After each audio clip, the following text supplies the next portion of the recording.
அல்லு அர்ஜுனை எப்படி தூக்கி உள்ளே வச்சாங்களோ, அந்த வழக்கு எப்படி பதிவு பண்ணாங்களோ, குற்றப்பத்திரம் எப்படி வந்து பதிவு பண்ணாங்களோ, அதே மாதிரி தான் வந்து விஜய்க்கும் நடக்கும். அது 2 பேர். இது எத்தனை பேர்னு பார்த்துங்க, 41 பேர். வந்து விஜய் தான் அந்த நிகழ்ச்சிக்கு சூப்பர் ஸ்டாரே. இப்படி சொன்னால் சந்தோஷப்படுவானுங்க இந்த ஜாம்பிஸ்லாம்.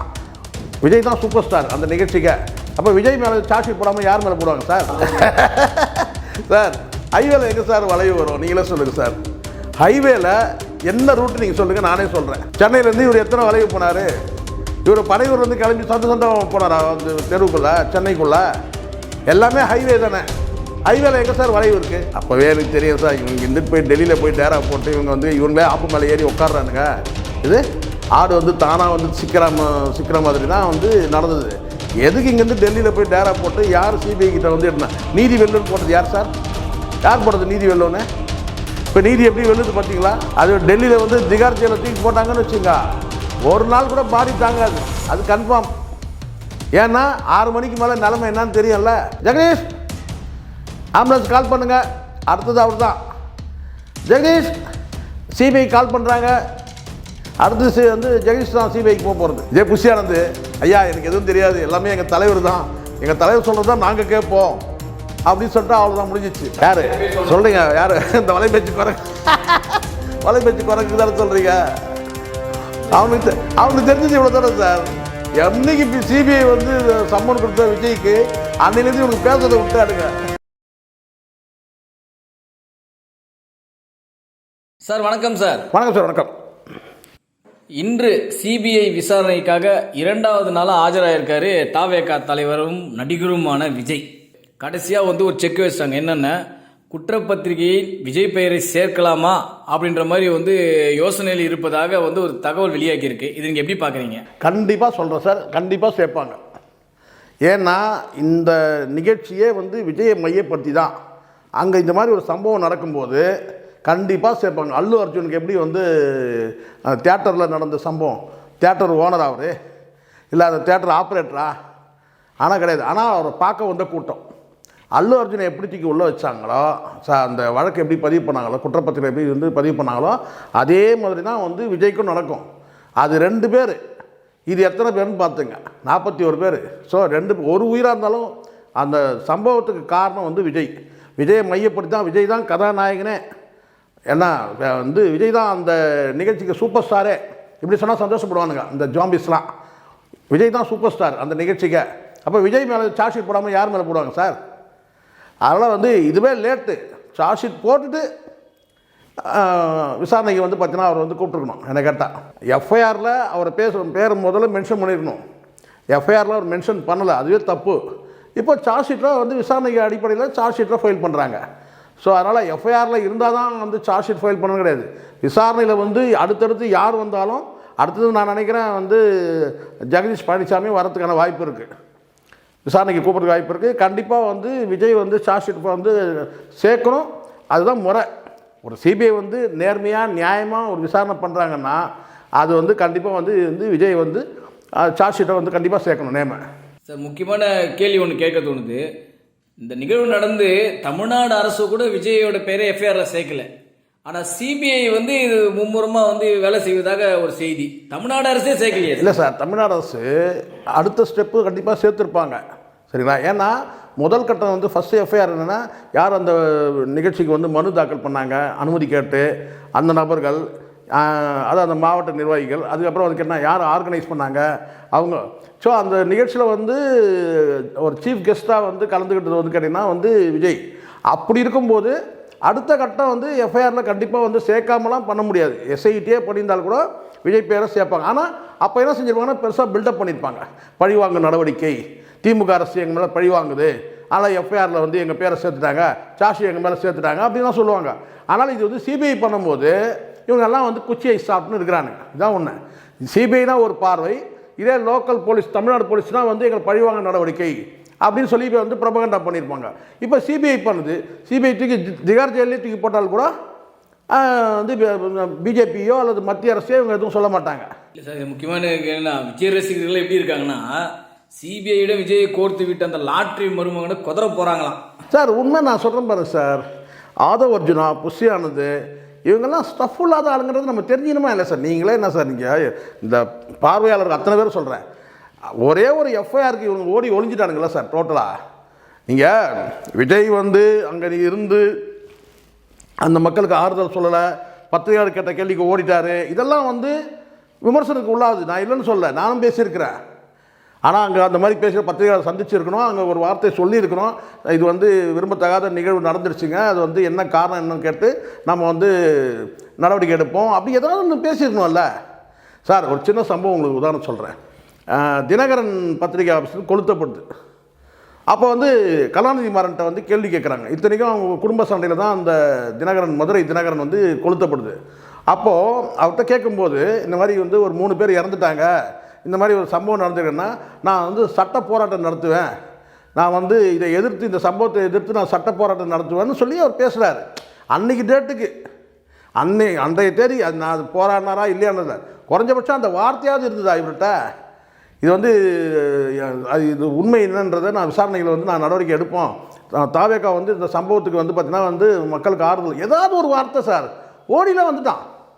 சரி, அதுக்கப்புறம் இவன் தான் ஒன்று கேட்டால் கூட இருக்க அத்தனை பேர் தலைமுறை ஆகிட்டான் சார், புஷியானது உட்பட. அப்புறம் நெஞ்ச நிமித்தின்னு வரீங்க. இப்போ மட்டும் சம்பவம் நடந்ததுக்கு முழுக்க முழுக்க அந்த நிகழ்ச்சி ஏற்பாட்டாளருக்கு அத்தனை பேருமே காரணம், விஜயும் காரணம். விஜயும் கண்டிப்பாக வந்து காரணமாக வந்து கண்டிப்பாக அதில் தப்பிக்கலாம் முடியாது. ஏன்னா அந்த நிகழ்ச்சியே விஜயை சுற்றி தானே, மையப்படுத்தி தானே. இல்லை, விஜயோட விசாரிக்கப்பட்ட போது நீங்கள் ஏன் தாமதமாகுதுன்னு கேட்டதுக்கு அவர் சூப்பரான பதில் சொல்லியிருக்காரு. என்ன பதில் சொல்லியிருக்காருன்னா, நீங்களே கேட்டு ஆடி போயிடுவீங்க, நிறைய வளைவுகள் இருந்து தான் சார். ஹைவேல எங்கே சார் வளைவு வரும்? நீங்களே சொல்லுங்கள் சார். ஹைவேல என்ன ரூட்டு நீங்கள் சொல்லுங்கள், நானே சொல்கிறேன் சார். நாமக்கல்லேருந்து கரூர் வந்திருக்காரு. சரி சார், எந்த ரூட்டில் நீங்கள் சொல்லுங்கள், எந்த ரூட்டில் ஹைவே வந்து வளைவு இருக்குது நீங்கள் சொல்லுங்கள் சார். குறுகிய வளைவு இல்லை நீண்ட பெரிய வளைவு கூட சார். எங்கே வந்து ஹைவே வந்து எங்கே சார் வந்து வளைவு இருக்குது? இவன் எந்த ரூட்டில் போனான்? இவன் வளைவுன்றலாம் பேச்சு கிடையாது, சும்மா அப்படி சொல்கிறதுக்காக. ஏன்னா அங்கே சிபிஐயில் இருக்கிறவங்களுக்கு தெரியாதுல்ல. இப்போ இதே தமிழ்நாடு போலீஸ் தான் கேட்டிருப்பாங்க, எத்தனை வளைவுக்கு இருந்தது.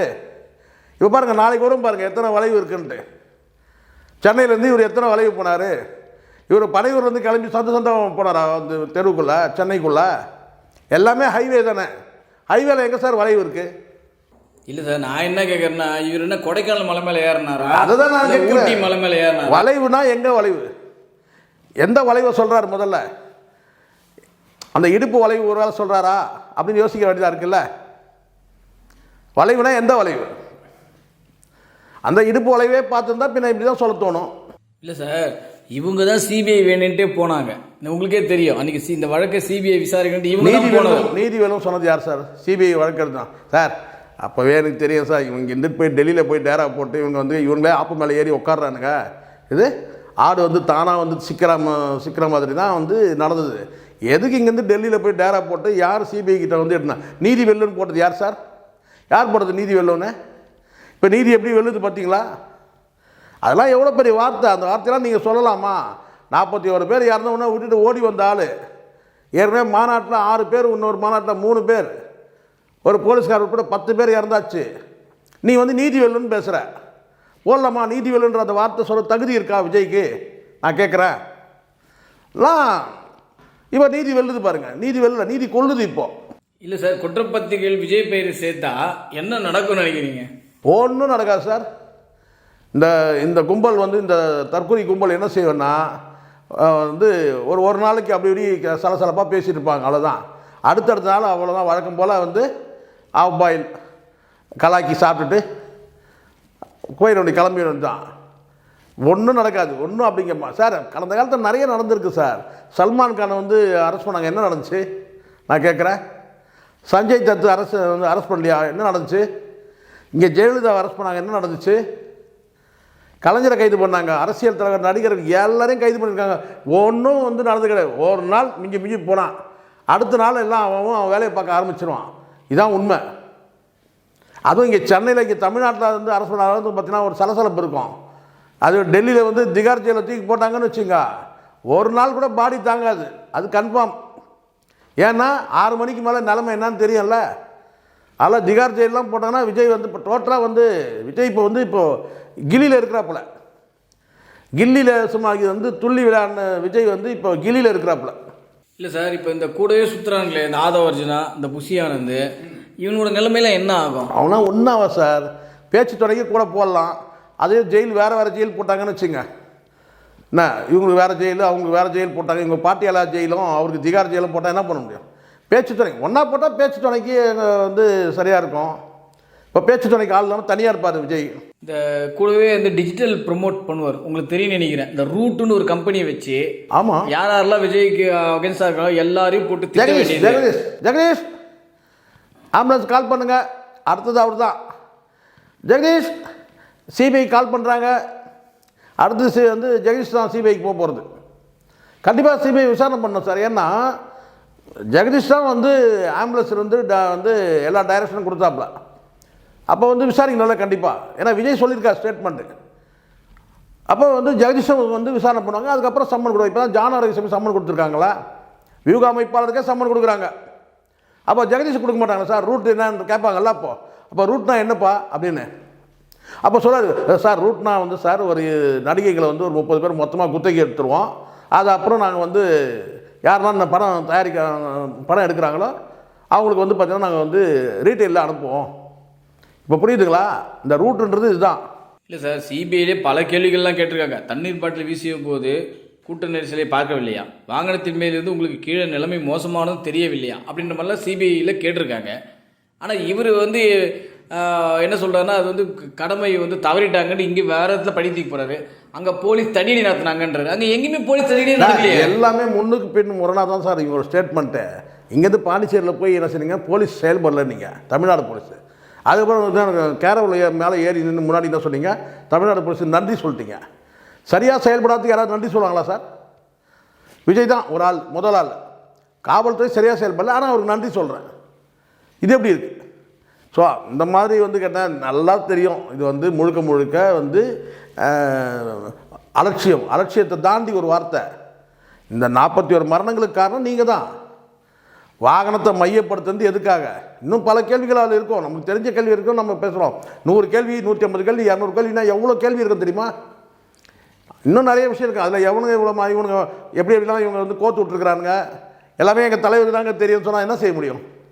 இதே புஷி ஆனந்த், ஐயா எனக்கு எதுவும் தெரியாது, எல்லாமே எங்கள் தலைவர் தான், எங்கள் தலைவர் சொல்கிறது தான் நாங்கள் கேட்போம் அப்படின்னு சொல்லிட்டு அவ்வளோதான், முடிஞ்சிச்சு. இல்லை சார், இந்த சமூக ஊடகங்களில் உட்காந்துக்கிட்டு விஜய் நியாயமானவர், நேர்மையானவர் அப்படின்னு பேசுவாங்க. சொல்கிறீங்க யார்? இந்த வலைபேச்சு குறைக்கு தானே சொல்கிறீங்க? அவனுக்கு தெரிஞ்சது இவ்வளோ தானே சார். என்னைக்கு சிபிஐ வந்து சம்மன் கொடுத்த விஜய்க்கு அன்னையிலேருந்து இவனுக்கு பேசுறதை விட்டாடுங்க. இல்லை இவங்க என்ன பண்ணுவாங்க? இப்போ அடுத்தது இவர் குற்றவாளி நிரூபிக்கப்பட்டாலோ இல்லை ஒரு வேலை வந்து தியாகி ஆக்குவாங்க, தியாகி ஆக்குவாங்க சார். இங்கே அரசியல்வாதிகள் பலரும் கைது செய்யப்பட்டிருக்காங்க. அவங்களாம் என்ன காரணத்துக்காக நல்லா புரிஞ்சுங்க. அவங்கெல்லாம் மக்கள் போராட்டம், மேடை பேச்சுக்கள் மூலமாக அவதூறாக பேசிட்டேன், அதை பேசிட்டேன், இது பண்ணால் இந்திய இறையாண்மைக்கு எதிராக பேச சொல்லி இப்படி வழக்கு இருக்குது. பல பேர்கிட்ட வழக்கு இருக்குது. சீமான் மீது வழக்கு இருக்குது, ஏகப்பட்ட வழக்கு இருக்குது. அவங்களாம் எதுக்காக?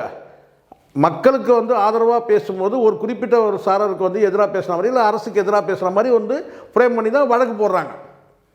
இப்போ விஜய் எடுத்துங்க, இது என்ன கேஸ்? இது மக்களுக்கு ஆதரவாக பேசின கேஸ், மக்களை கொன்ன கேஸ். இது உங்களுடைய அலட்சியத்தால் மக்கள் இறந்த கேஸு. இது எப்படி மக்களுக்கு ஆதரவான பேச்சுன்னு சொல்ல முடியும்? இன்னும் நிமிஷம் வரைக்கும் நான் சொல்கிறேன், விஜய் இப்படி கை காட்டிட்டு போகிறாரு, அதுவே தப்பு முருகன் சார். இப்படி கை காட்டுறாரு எதுக்கு? நீ போகிறது என்ன கேஸு? 41 பேர் இறந்து போன கேஸுக்கு போகிற, நீ துக்கத்தோடு போவியா? நீ போய்ட்டு வந்து கையை விரல நீட்டிட்டு வந்து வெற்றின்னு காமிச்சிட்டு போகிற, லூசுத்தனமா? அறிவு இருக்கா உனக்கு? முதல்ல யாராவது இப்படி கையை காட்டுவாங்களா சார்? விரலை காட்டிட்டு நீ போகிறது என்ன கேஸுக்கு போகிற? மக்களை வந்து உன்னுடைய அலட்சியத்தால் மக்கள் இறந்து போயிட்டாங்க, அந்த மரணத்துக்கு காரணம் நீ. அப்போ வந்து நீ வந்து ரியாக்ஷன் வந்து பார்த்தீங்கன்னா கட்ட வரல தூக்கிட்டு போகிற, விசாரணைக்கு போகிறது இன்னும் மெடல் கொடுக்கறதுக்கு கூப்பிட்ற மாதிரி. இல்லை சார், கரூர்லேருந்து வெளியேறது ஒரு காரணத்தை சொல்லியிருக்காரு. சூழல் மேலும் மோசமாகும் என்ன காவல்துறை கூறியதால் கரூரிலிருந்து வெளியேறினேன் அப்படின்ற மாதிரி, காவல்துறை அமைத்து கொடுத்த பாதையில் தான் கரூரை விட்டு வெளியேறினேன்னு சொல்ல. எப்படி நம்ப முடியும்? இப்படி எப்படி நம்ப முடியும்? நீ வெறும் வாயில் சொன்னால் இது எப்படி நம்ப முடியும்? அதெல்லாம் எனக்கு தெரிஞ்ச சார். அப்படியேனாலும் உனக்கு வந்து கேட்டால் நீங்கள் வந்து இல்லைங்க 2 வார்த்தை சரி நான் கேட்குறேன் சார். அந்த பத்திரிக்கையாளர் பின்னாடியே ஓடி வர்றாருல, 2 செகண்ட் நின்று நீ பேசுனா என்ன போலீஸ் தடுப்பாங்களா சார்? நீங்களே சொல்லுங்கள். இப்போ 2 நிமிஷம் நின்று பேசுகிறாருன்னு வச்சுங்க, பத்திரிக்கார்ட்ட பேசுகிறாருன்னு வச்சுங்க, அப்போ அதை தான் நான் சொல்கிறேன். நான் 2 நிமிஷம் நின்று பேசுனா அதை காவல்துறை தடுப்பாங்களா சார்? அந்த அளவுக்குலாம் கெடுபிடிலாம் கிடையாது. உன்னை பாதுகாப்பாக பத்திரமா வந்து கூட்டிட்டு வந்து விட்டாங்கன்னு வேணால் சொல்லுங்கள், அது காவல்துறை செஞ்சாங்க. ஆனால் நீ 2 வார்த்தை நான் பேச போகிறேங்கன்னு சொன்னால் கண்டிப்பாக நின்று இருப்பாங்க, உங்களுக்கு பாதுகாப்பாக நின்று இருப்பாங்க சார். உனக்கு தான் நீ தான் பயந்து ஓடுறிய, உள்ளே போன ஐட்டம் அந்த மாதிரி எங்கே மாட்டிக்க போகிறேன்னு சொல்லிட்டு பயந்து ஓடுற. உண்மை அதானே? சரக்கில் இருந்ததுனால நம்ம பேசினா வந்து குட்டு வெளிப்பட்டோன்னு சொல்லிட்டு நீ பயந்து ஓடின, இதுதான் உண்மை. சரிங்க, இவ்வளோ அவலங்கள் நடக்குது. ஒரு ஃபேன் பேஜ் பக்கத்தில் போட்டிருக்காங்க, பிரேக்கிங் சேலம் தாவேகா மாநாடு விரைவில் அப்படின்னு போட்டிருக்கான். மாநாடு இருக்குது. டேய், ஏற்கனவே பண்ண மாநாட்டுக்கே இன்னும் அவனை வந்து பார்த்தீங்கன்னா சிபிஐ வரைக்கும் கொண்டு போய் நிறுத்திட்டீங்க இல்லை? எல்லாம் நீங்கள் பண்ண வேலை தானே சார்? நீங்கள் பண்ண வேலை, அவன் பண்ண வேலை, புசியானது பண்ண வேலை, எல்லோரும் சேர்ந்து தானே இன்றைக்கி இவ்வளோ பிரச்சனை. திருப்பி மறுபடியும் நீங்கள் வந்து மாநாடுன்னு போகிறீங்க, சேலம் மாநாடுன்னா அப்போ தனியாக சேலத்தில் ஒரு கேஸ் வாங்கணுமா என்ன? சரி சார், இது மீண்டும் வந்து விசாரணை தொடரும் அப்படின்னு சொல்லியிருக்காங்க. திரும்ப 29 எலெக்ஷன், இந்த எலெக்ஷன் வரைக்கும் தொடரும். இந்த எலெக்ஷனை தாண்டி கோர்ட்டில் நீதிமன்றத்தில் வழக்கு குற்றப்பத்திரிகை தாக்கல் பண்ணி அந்த வழக்கு இதெல்லாம் முடியறதுக்கு 10 வருஷம் ஆகும் சார். வாங்க சார், 10 வருஷம் ஆகும். சவாலா? ஏன்னா இங்கே பழைய வழக்கில் பெண்டிங்கில் இருக்குது. இது குற்றப்பத்திரிகைலாம் விசாரணைலாம் பண்ணி எல்லாத்தையும் போட்டு அந்த குற்றப்பத்திரிகையெல்லாம் வந்து விசாரணைக்கு எடுத்து அந்த சாட்சியங்கள்லாம் வந்து விசாரணை பண்ணி அதை இந்த இறந்து போனவங்களுடைய குடும்பத்தில் சாட்சி, இன்னும் மற்ற சாட்சி, இப்படி இருந்து பல சாட்சிகள்லாம் சேர்க்கப்பட்டு இந்த கேஸ் எல்லாம் முடியறதுக்கு எப்போ ஆகும்னு கேட்டிங்கன்னா 2036 தான் முடியும். 26 இல்லை, 2036 தான் முடியும். சரி சார், பொறுத்திருந்து பார்ப்போம் இன்னும் என்னென்ன மாதிரி பதில்கள் வச்சுருக்காரு, இன்னும் என்னென்ன இது நடக்க போகுதுன்றது. இன்னொரு முக்கியமான விஷயம் பாருங்கள், இது ஒரு பக்கம் இருக்க, நாளைக்கு வந்து ஜனநாயகனுடைய அந்த சென்சார் இஷ்யூ கேஸ் வேறு நடக்க போகுது. அது சம்மந்தமாக நாளைக்கு நம்ம திரும்பவும் பேசுவோம். கண்டிப்பாக சார், கண்டிப்பாக பேசுவோம் சார். எனக்கு நான் இப்போ இந்த இடத்துல ஒரே ஒரு விஷயம் மட்டும் உங்கள்கிட்ட சொல்லி முடிக்கிறேன். நான் இதை நீங்கள் நோட் பண்ணிக்கோங்க. நம்ம மங்காத்தா பேசுகிறோம், சினிமாக்கள் அத்தை எல்லாம் பேசுனா கூட பார்த்திங்கன்னா, ஒரு சட்டமும் நீதியும் சரியாக செயல்பட்டால் விஜய் வந்து கண்டிப்பாக வந்து இந்த வழக்கில் கைது செய்யப்படுவார். ஏன் நீதிமன்றத்தை தீர்ப்புலாம் வந்து விசாரணைலாம் முடியும் போது குறைஞ்சபட்சம் வந்து பார்த்திங்கன்னா சிறை தண்டனை பெறுவார். இது எனக்கு ஆசை கிடையாது. சட்டமும் நீதியும் செயல்பட்டால் இதுதான் நடக்கும். ஏன்னா அந்த முழுக்க அந்த சம்பவம் அவங்களால் நடந்தது, விஜயால் நடந்தது, விஜய் கூட இருக்கிற நபர்களால் நடந்தது. இது போல பல வீடியோக்களை கண்டு மகிழ எங்களது ரீசன்ட் வாய்ஸ் சேனலை மறக்காம சப்ஸ்கிரைப் பண்ணுங்க.